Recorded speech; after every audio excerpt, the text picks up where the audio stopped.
Halo, hai. Selamat pagi semua. Welcome to grade 4. Mari belajar tematik kelas 4 sekolah dasar. Bersama saya, Ibu Guru Sherly Aiba. Sebelum kita mulai pembelajaran kita, mari kita berdoa menurut agama dan kepercayaan kita. Berdoa dimulai. Berdoa selesai. Apa kabar semua? Semoga semua berada dalam keadaan yang sehat walafiat ya.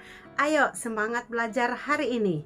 Hari ini kita akan belajar pembelajaran yang baru untuk tema yang keempat, yaitu berbagai pekerjaan. Subtema yang pertama, jenis-jenis pekerjaan. Pembelajaran yang kelima dan 6. Untuk subtema ini pembelajaran subtema 1 untuk ini adalah pembelajaran yang terakhir. Oke, mari kita lihat pembelajaran demi pembelajaran. Nah, anak-anak, ayo kita ikuti bacaan yang ada di buku teks kita. Ayo kita baca bersama-sama. Judulnya adalah Berkunjung ke Perkebunan Pak Rudi. Pada hari Minggu, ayah mengajak Bella mengunjungi temannya di kawasan Puncak, Cisarua, Bogor. Bella dan keluarganya berangkat naik mobil pagi-pagi agar terhindar dari macet. Sampainya di sana, ayah memperkenalkan temannya.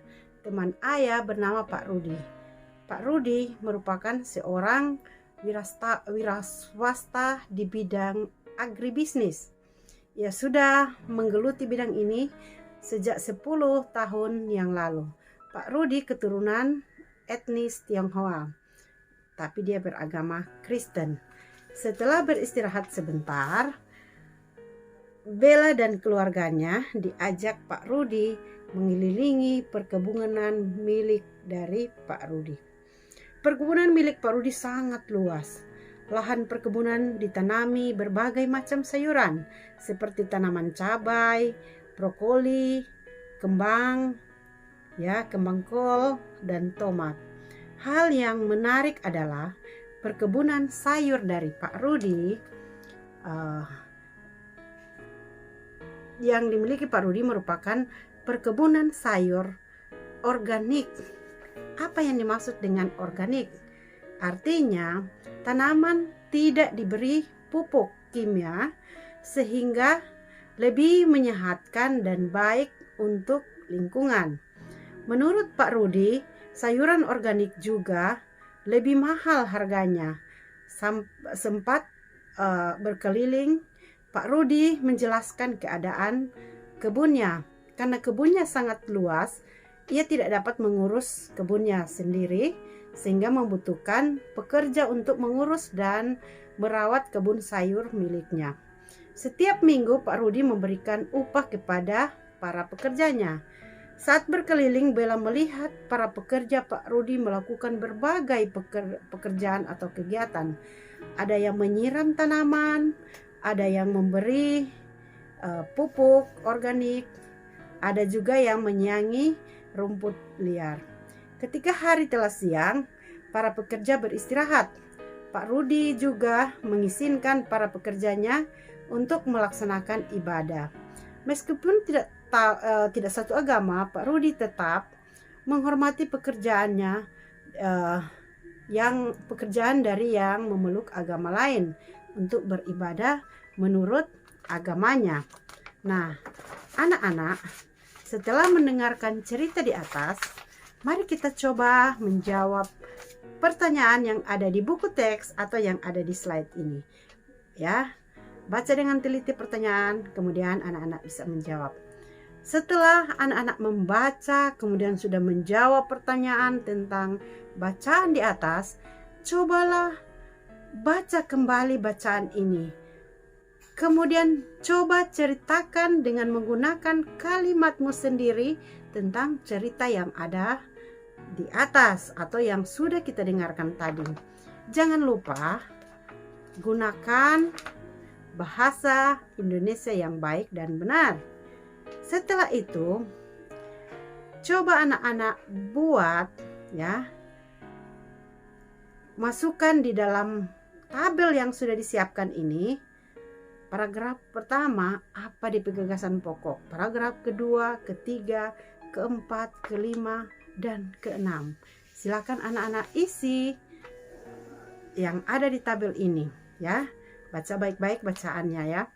Kemudian, apakah sikap Pak Rudi yang sudah diceritakan tadi mencerminkan nilai yang terkandung dalam sila Pancasila? Sebutkan sila keberapa sikap dari Pak Rudi tadi. Ya, bisa? Oke. Nah, mari kita lanjut. Saat berkeliling di perkebunan Pak Rudi, Bella melihat ada pekerja yang sedang menyirami tanaman, sedang menanam, memberi pupuk, menyiangi rumput liar, dan menarik atau memetik hasil dari kebun itu. Sebenarnya masih banyak pekerjaan yang di luar kita, misalnya guru, polisi, dokter, dan lain-lain. Sekarang, pilihlah salah satu jenis pekerjaan yang kamu sukai. Gambarlah di buku gambarmu, misalnya guru sedang mengajar ya, nelayan sedang menangkap ikan, petani sedang berkebun, atau polisi sedang mengatur lalu lintas. Sebelum menggambarkan pada buku tugas Anda, kamu dapat membuat sketsanya lebih dulu. Oke anak-anak, ada banyak jenis pekerjaan yang bisa ditemui di lingkungan sekitar. Ada pedagang, ada petugas kebersihan, ada petugas keamanan, ada polisi, ada guru, dan masih banyak lagi seperti yang Bella ceritakan berikut ini. Judulnya adalah Warung Gado-Gado Pak Jamal. Mari kita baca bersama-sama. Siapapun mengenal Pak Jamal, penjual gado-gado keliling di perumahan Gria Tugu Asri.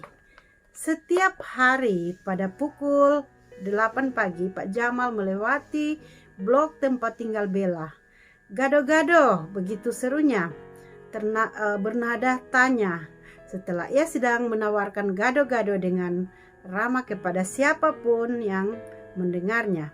Yang membuat Pak Jamal terkenal bukan karena kenikmatan bumbu gado-gadonya yang legit, tetapi juga caranya memberikan pelayanan yang baik.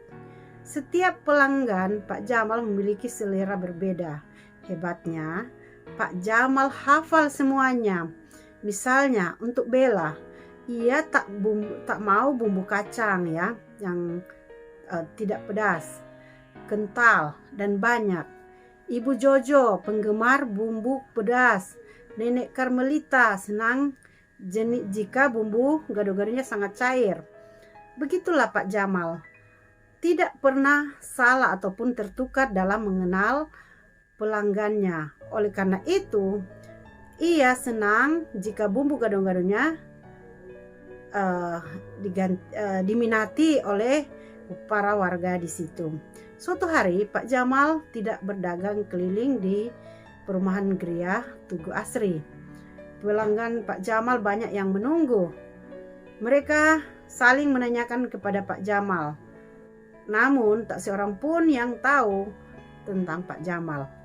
Keesokan harinya, saat pulang sekolah, Bella melewati sebuah warung makan baru bertuliskan Warung Gado-Gado Pak Jamal pada kaca jendelanya.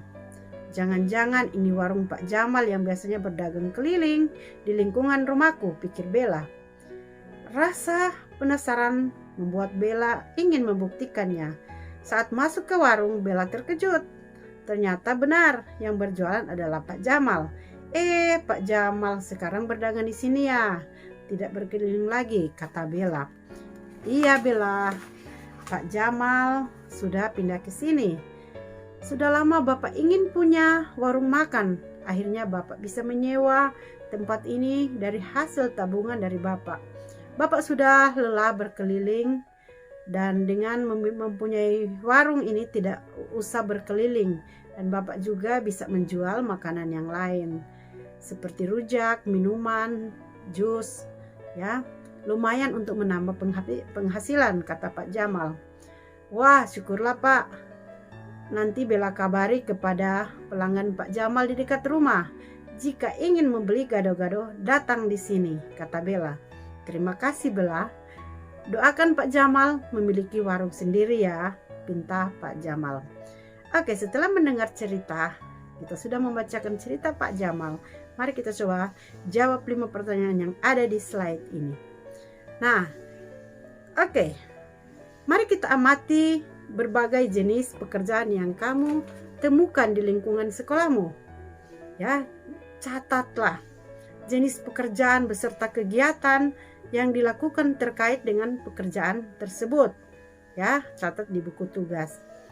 Contoh ada di tabel ini, jenis pekerjaan, kegiatan. Contoh jenis pekerjaan menjual makanan. Kegiatan melayani pembeli yang membeli makanan. Guru, ya, kegiatannya adalah mengajar murid-murid di kelas. Nah, pada pembelajaran sebelumnya kamu sudah membuat gambar tentang salah satu jenis pekerjaan yang kamu sukai. Tentunya hasil gambarmu sudah selesai ya. Majulah ke kelas ya, nanti akan maju ke kelas dan anak-anak akan menunjukkan gambar ini kepada teman-temanmu, kepada gurumu. Bisa ya? Oke. Nah, anak-anak, demikian pembelajaran kita hari ini. Semoga pembelajaran hari ini bermanfaat buat anak-anak semua. Terima kasih sudah menonton video ini dan tetap diingatkan, jaga kesehatan, jaga imun kita, dan tetap rajin belajar, rajin berdoa, dan diingatkan lagi untuk menyelesaikan setiap tugas yang diberikan oleh ibu guru. Boleh semua? Oke, salam sehat.